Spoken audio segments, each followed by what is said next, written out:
नमस्कार, मैं हूं श्वेता और आप देख रहे हैं टीवी द्वापरा। आने वाला साल 2025 देश में कई बड़े फैसले का गवाह बन सकता है।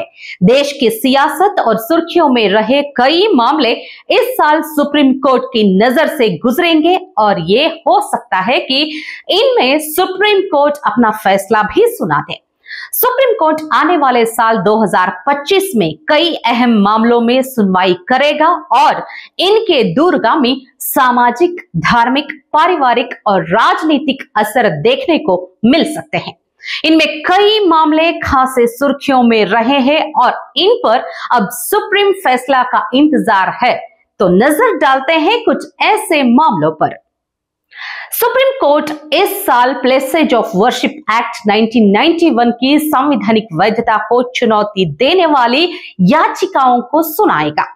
भारत के chief justice Sanjeev Khanna, justice Sanjay Kumar और जस्टिस केवी विश्वनाथन की स्पेशल बेंच इसकी सुनवाई करेगी। पिछले सुनवाई में सीजेआई की अगुवाली बेंच ने देश भर में इससे संबंधित तमाम लंबित केसों में आदेश पारित करने और नई वाद दर्ज करने पर रोक लगा दी थी।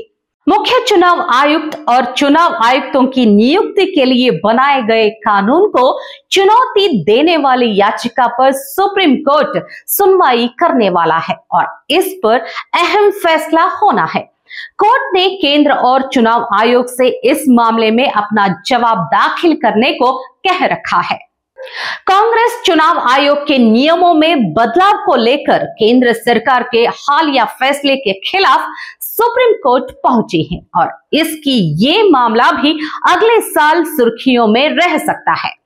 कांग्रेस महासचिव जयराम रमेश ने इस संबंध में मंगलवार को एक याचिका दायर की और जल्द ही इस मामले में सुनवाई हो सकती है।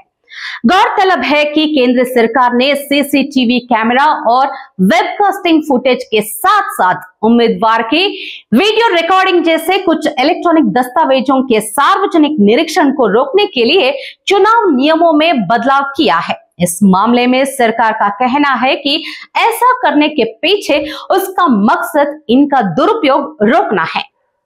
मनी लैंडिंग एक्ट के प्रावधानों को चुनौती देते हुए दाखिल रिव्यू पिटीशन पर सुप्रीम कोर्ट नए साल में सुनवाई करेगी। सुप्रीम कोर्ट ने पीएमएलए एक्ट के प्रावधान को चुनौती वाली याचिका 2022 में खारिज कर दी थी और इसके बाद रिव्यू पिटीशन दाखिल की गई थी।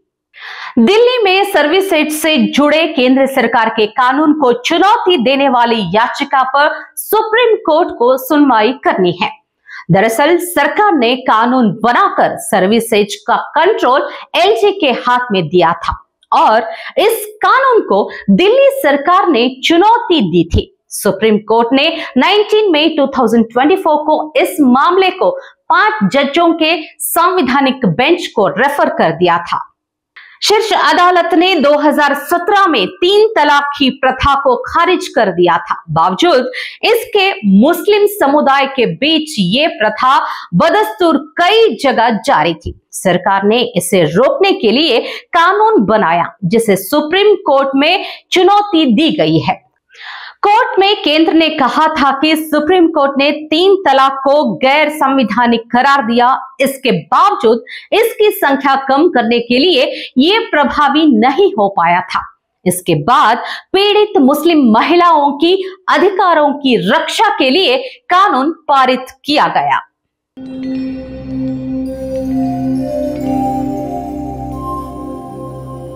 टीवी द्वापरा, संभवामि युगे युगे। अगर ये प्रोग्राम आपको अच्छी लगी तो लाइक, शेयर और कमेंट करें। टीवी द्वापरा के प्रोग्राम्स को हमेशा देखने के लिए सब्सक्राइब करें, बेल आइकॉन दबाएं।